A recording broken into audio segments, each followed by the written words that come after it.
On Thursday, our hope is with the attention being on Paul Ryan, it's an opportunity for the stories of working people to get out and connect it to what Paul Ryan's policies really mean for the 99% of us, the people who aren't super wealthy.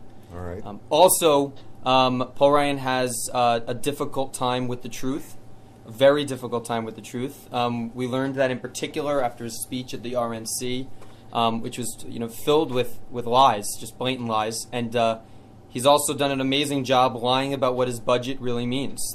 His budget that he's passed through the House twice in two different fashions is one of the biggest transfers of wealth our country would ever see, from the poor to the rich.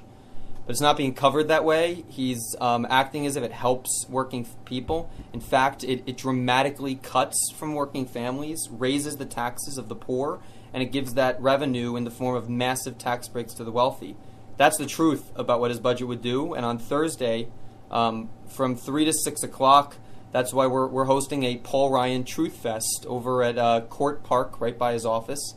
And it's going to be a fun event with some information about what his budget really means, but also kind of have fun with Wisconsin Fall. We'll bob for apples. There's perhaps rumor that Big Bird might show up again, passing out his resume.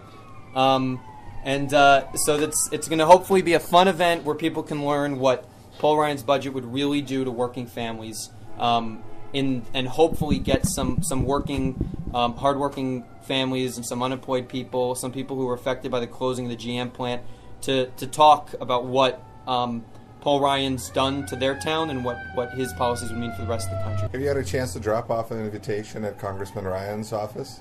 Because obviously he's going to be, I think, in Kentucky for the debate, but maybe he'd like to have somebody from his office.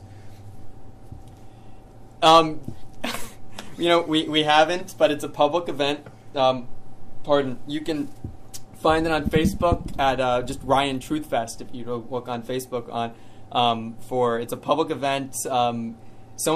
People from his office are more than welcome to come, and maybe they would learn a thing or two about the policies that they're supporting. It's astonishing. There are in Kenosha, Racine, and in Janesville, he's got tremendous support from people that vote against their own self-interest. It's astonishing, and more education needs to get out there, especially in a community with jobs leaving the area like Janesville, with a congressman that's supporting trade policy that's devastating to industrial towns like this one.